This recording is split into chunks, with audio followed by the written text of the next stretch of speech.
আমি নিজের চোখে দেখেছিলাম একটা মানুষ মারা যাওয়ার পরও কিভাবে পুরো একটা গ্রামকে শেষ করে দিতে পারে।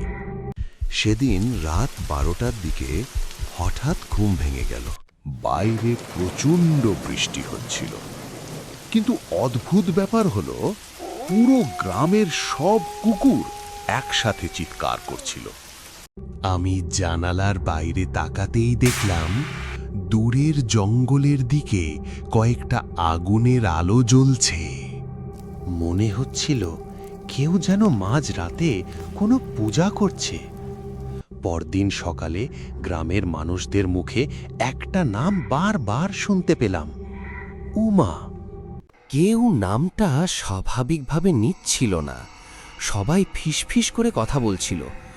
আমি মামাকে জিজ্ঞেস করতেই সে চুপ হয়ে গেল।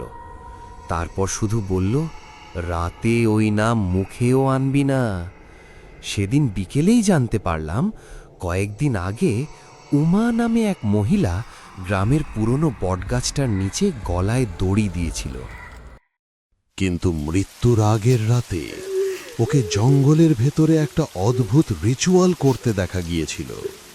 তারপর থেকেই গ্রামে অদ্ভুত ঘটনা শুরু হয়। মানুষ হঠাৎ নিখোঁজ হয়ে যাচ্ছিল। রাতে কেউ দরজায় টোকা শুনত, কিন্তু দরজা খুললে বাইরে কাউকে পাওয়া যেত না। আর যারা রাতের পর জঙ্গলের দিকে গিয়েছিল তাদের অনেকের লাশ পরে পাওয়া গিয়েছিল, চোখ ছাড়া। সেই রাতেই আবার ঘুম ভাঙল আমার। ঘড়িতে ঠিক 3টে। পুরো ঘর অস্বাভাবিক ঠান্ডা হয়ে গিয়েছিল। হঠাৎ দরজায় শব্দ হলো। আমি ধীরে ধীরে দরজার দিকে এগোলাম, কিন্তু দরজা খোলার আগেই বাইরে থেকে একটা মহিলার গলা ভেসে এলো, দরজা খোলো।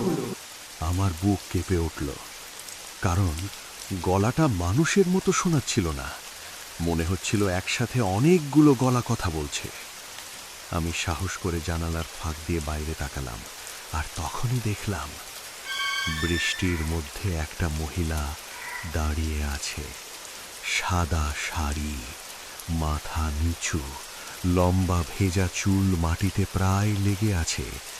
কিন্তু সবচেয়ে ভয়ঙ্কর ব্যাপার হলো তার গলায় এখনো দড়িটা ঝুলছিল। উমা। হঠাৎ সে ধীরে ধীরে মাথা তুলল। তার চোখ দুটো পুরো কালো, আর মুখে একটা অস্বাভাবিক হাসি। সে আমার দিকে তাকিয়ে ফিসফিস করে বলল, সবাইকে নিয়ে যাব। ঠিক তখনই পুরো গ্রামের লাইট একসাথে নিভে গেল। তারপর বাইরে চিৎকার শুরু হলো। মানুষ দৌড়াচ্ছিল, কেউ সাহায্য চাইছিল। আমি বাইরে বের হয়েই দেখলাম গ্রামের কয়েকজন মানুষ জঙ্গলের দিকে হাঁটছে, যেন কেউ তাদের ডেকে নিয়ে যাচ্ছে। তাদের চোখ পুরো ফাঁকা। আমি বুঝলাম উমা পুরো গ্রামটাকে নিজের সাথে নিয়ে যেতে চায়। মামা আমাকে গ্রামের পুরনো মন্দিরে নিয়ে গেল। সেখানে গ্রামের কয়েকজন বৃদ্ধ আগে থেকেই ছিল। তাদের একজন বলল, ওমার রিচুয়াল শেষ হলে এই গ্রামে আর কেউ বাঁচবে না। তারপর তারা একটা পুরনো তাবিজ আমার হাতে দিল। বলল, আজ রাতেই ওকে থামাতে হবে।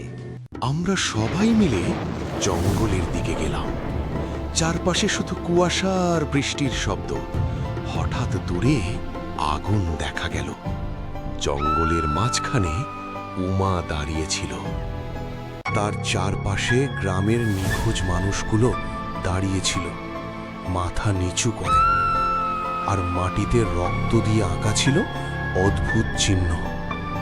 হঠাৎ উমা ধীরে ধীরে আমাদের দিকে তাকালো।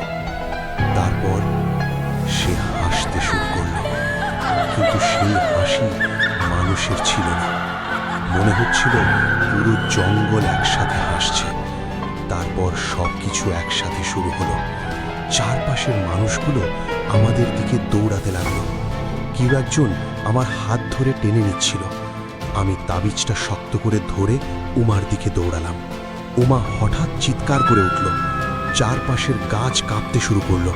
আমি তাবিজটা আগুনের মধ্যে ছুঁড়ে মারলাম। আর ঠিক তখনই পুরো জঙ্গল ভয়ঙ্করভাবে কেঁপে উঠল। উমা এমন একটা চিৎকার দিল যেটা আমি এখনো ভুলতে পারিনি। তারপর হঠাৎ সবকিছু থেমে গেল। আগুন নিভে গেল, কুয়াশা মিলিয়ে গেল, সব শান্ত। আর তখনই আমি হঠাৎ ঘুম থেকে উঠে গেলাম। আমি নিজের বিছানায় ছিলাম। সকাল হয়ে গেছে, আমি হাঁপাচ্ছিলাম, পুরো শরীর ঘামে ভিজেছিল। কয়েক সেকেন্ড পরে বুঝলাম সবটাই স্বপ্ন ছিল। আমি স্বস্তির নিঃশ্বাস ফেললাম। ঠিক তখনই আমার ফোন বেজে উঠল। স্ক্রিনে একটা নাম ভেসে উঠল, উমা কলিং। আমার বুক ঠান্ডা হয়ে গেল। কাঁপতে কাঁপতে ফোনটা রিসিভ করলাম। ওপাশ থেকে খুব শান্ত একটা মেয়ের গলা ভেসে এলো। ঘুম ভাঙলো? আমি কিছু বলতে পারছিলাম না।